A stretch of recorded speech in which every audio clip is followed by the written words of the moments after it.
So let's dive into a story about a man who, on the surface, had it all. We're talking power, respect, victory after victory. But it's also about an invisible sickness, something that no amount of money or influence could ever fix. We're really looking at a tale of two diseases, one that attacks the body, and another, far more dangerous one, that corrupts the soul. All right, meet Naaman. His resume? It's absolutely flawless. He's the commander of the entire Aramean army, a great man in his own right, and highly regarded by the king. You look at that list and think, this guy has everything.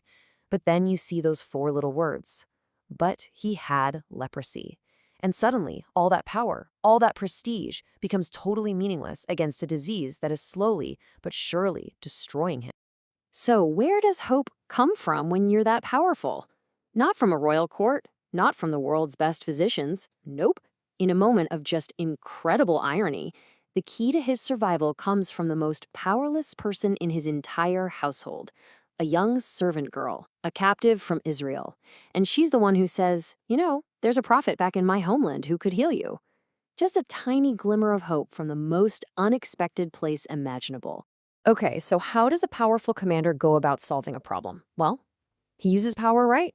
Naaman does exactly what you'd expect. He goes through official channels, he gets permission from his king, he gets a diplomatic letter to the king of Israel, and he packs an enormous amount of money and gifts for payment. We're talking a fortune in silver, gold, and fancy clothes. He's trying to solve a spiritual problem like it's a political deal. And this is what happens. The king of Israel gets this letter and just completely panics.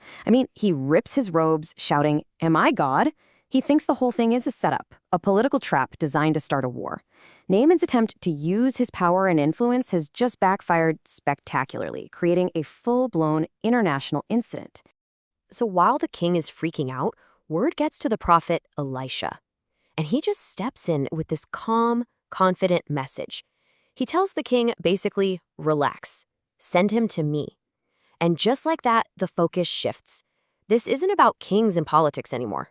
Elisha is redirecting Naaman away from the palace and toward his own humble home, showing him that the solution isn't found in power, but somewhere else entirely. So you have to picture this scene. Naaman, this VIP, pulls up to Elisha's little house with his whole entourage, horses, chariots, the whole shebang. He's expecting a grand reception, a formal meeting. Instead, Elisha doesn't even bother to come out and greet him.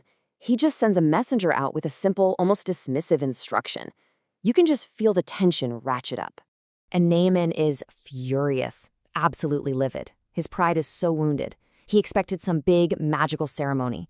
Instead, he's told to go wash himself in the dirty Jordan River. And you can just hear the insult in his voice. He's basically yelling, "Are you kidding me? My rivers back home are way better than this muddy creek. This is beneath me." And he turns around, ready to leave in a rage. And here it is, the turning point. Just like it was a lowly servant girl who gave him hope, now it's his own servants who give him wisdom. They come up to him and use just flawless logic. They say, look, if the prophet had asked you to do some heroic, amazing, difficult thing, you would have done it in a heartbeat. So why is this simple thing so much harder for you? It was a direct challenge to his pride. And this was the task. Not just to wash, but to dip himself 7 times. It's a very specific number, requiring this repetitive act of humility. You could almost imagine that each dip into that muddy river was a little death to his ego, an act of obedience that went against every single instinct of this great, powerful commander. And the result? It's immediate, and it is total. The second he chooses humility and obedience, his diseased skin isn't just healed, it's completely restored. It becomes like the skin of a child. It's a stunning physical transformation that happened only after he humbled himself, achieving something all his power and wealth never could. But, the change was so much deeper than his skin. He goes back to Elisha a completely different person, not just physically healed, but spiritually transformed. He makes this incredible declaration of faith. He didn't just get his health back that day. He found a whole new way of seeing the world. Now, Naaman, out of gratitude, tries to pay Elisha. He slips right back into that transactional mindset he started with. But Elisha refuses, firmly. And this is so important.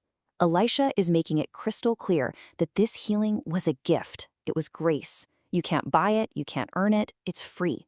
And this moment sets the stage for a really dramatic contrast. Because while all of this is going on, someone else is watching. It's Elisha's own servant, Gehazi. And inside of him, a totally different kind of sickness is brewing: greed. He sees all that wealth just walking away, and he thinks his master's a total fool for saying no. So he decides he's going to get a piece of that for himself.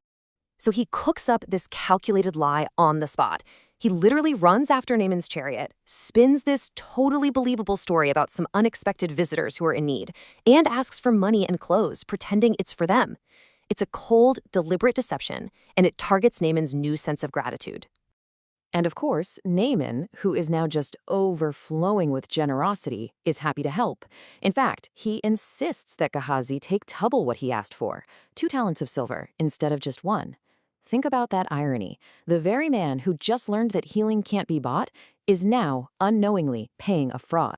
So after Gehazi stashes his loot, he just strolls back in and stands before his master, Elisha. And Elisha greets him with this simple, piercing question: "Where have you been?"